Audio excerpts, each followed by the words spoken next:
Assalamualaikum warahmatullahi wabarakatuh. Selamat pagi, selamat siang, selamat sore, selamat malam, selamat hari ibu, selamat tahun baru. Kapanpun Anda menyaksikan video ini, selamat datang di podcast pertama kami dan sepertinya yang terakhir.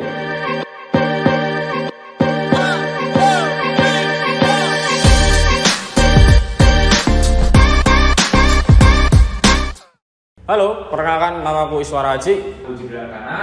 Halo, aku Fantika Setia Putri. Saya Faizah Ramadhani. Jangan lupa saksikan podcast kami yang membahas tentang perbankan syariah, utamanya dalam hal sindikasi pendanaan perbankan syariah melalui akad murabahah. Stay tune buat teman-teman semuanya.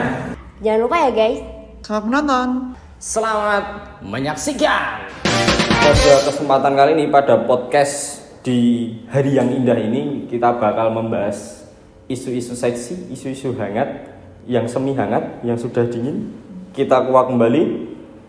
Pada kesempatan ini kita bakal membahas sesuatu tentang dunia perbankan di Indonesia, terutama perbankan syariah. Nah, karena ada sesuatu hal yang cukup menarik untuk dibahas itu karena di tahun 2016 itu pernah ada satu tokoh besar di Indonesia, satu sosok, namanya pasti udah nggak asing di telinga kita semua, namanya Pak Yusuf Hamka alias Pak Balun.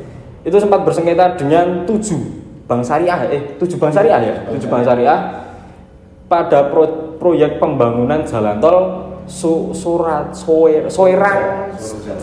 Pasir Koja atau Soerja. Kalau di Burjo namanya surga alias susu mangga. Itu proyeknya sebesar hampir 8 miliar. Itu dibiayai melalui sindikasi dari perbankan syariah, itu melalui akad namanya murabahah. Itu yang akan kita bahas pada kali ini. Tapi sebelum kita beranjak masuk ke kasusnya Pak Yusuf Hamka, itu mungkin kita bisa berbagi insight terlebih dahulu. Sebenarnya akad murabahah itu akad apa sih? Akad yang seperti apa sih teman-teman tuh? Nah, sebenarnya murabahah itu intinya akad jual beli ya. Jadi ada jual beli, ada akadnya, kontraknya melalui mekanisme jual beli barang dengan penambahan margin sebagai keuntungan. Nanti keuntungan ini akan didapatkan oleh bank syariah.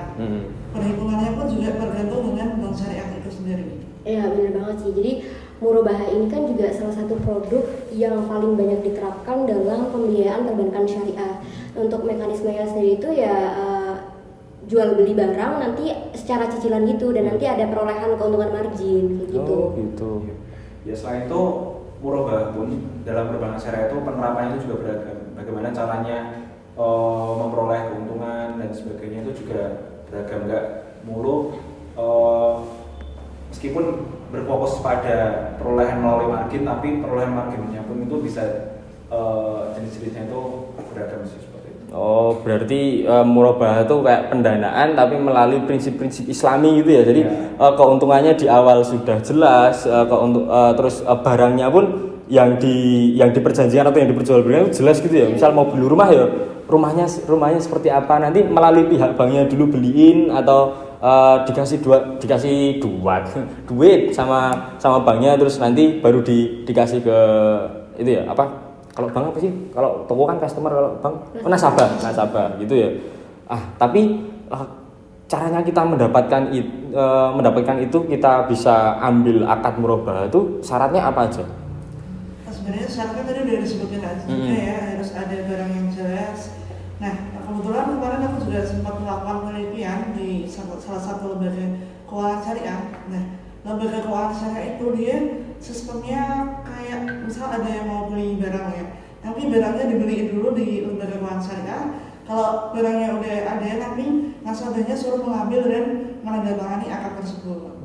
Ya, terus juga emang harus ada kejelasan informasi juga terkait dengan modalnya, terus biaya-biaya lain. Jadi anggapannya itu pembeli itu harus mengetahui setiap informasi pada transaksi itu. Jadi kayak menerapkan asas keterbukaan juga di situ. Transparan ya, berarti antar dua pihak transparan. Ya. Oh, gitu. Jadi harus benar-benar diketahui nominal dari barangnya itu berapa.